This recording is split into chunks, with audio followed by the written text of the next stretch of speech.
Party of China opened its 20th National Congress at the Great Hall of the People on Sunday, attracting world attention.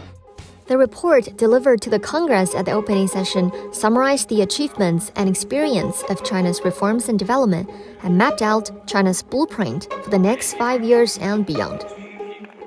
What are the highlights from the report? How do experts view it?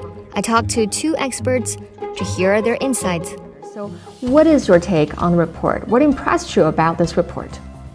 Achieving the Huang development goal and leading China through the crisis of the pandemic, saving millions of lives, putting people first, while also advancing green development and increasing positive outreaches through the Global Development Initiative, the Global Security Initiative, and other efforts aimed at fostering true multilateralism.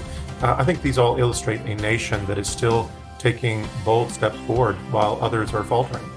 Well, I think one of the most noteworthy and impressive things is the consistency.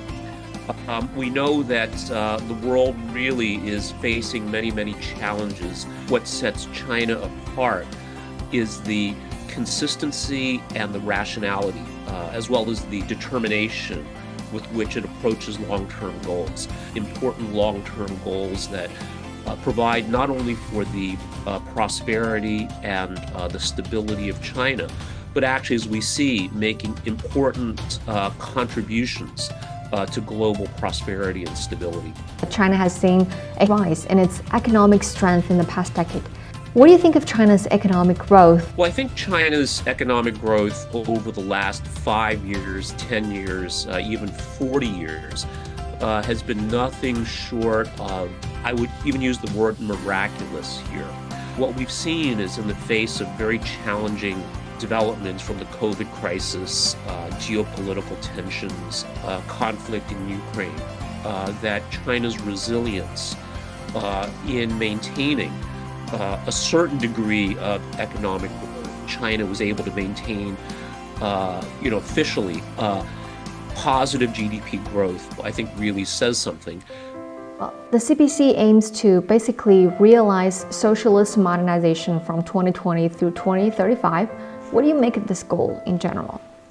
Well, it's very ambitious. We know that China has achieved historically unprecedented success in national development over the past 40 years, with many of these achievements accelerating over the past 20 years especially. While these goals are ambitious, they're good goals and not unrealistic.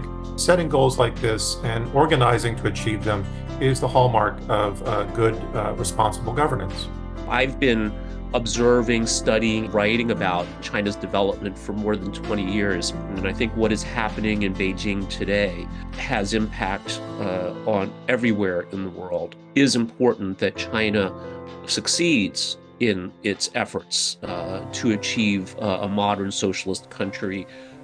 What do you think of the CPC's capability in planning for the country's future, and how has it helped with the country's development? No other political system has demonstrated a comparable capacity for planning, organizing, leading, and achieving when it comes to national development. I think what we've seen is China's demonstrated ability to set ambitious long-term objectives and then marshal the resources and deploy those resources, whether that's manpower, whether that's capital, whether that's technology, to implement those goals step by step.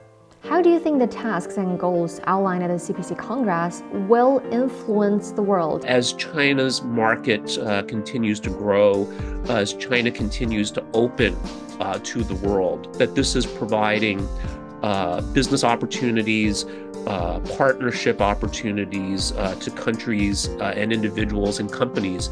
Just as importantly, I think what China's experience has shown is that there is more than one way to economic development and social advancement. China is the world's second largest economy, with China emphasizing win-win and cooperation. What's good for China is good for the world. China is also pursuing national rejuvenation in ways that help stabilize the world, that set a positive example for others to follow.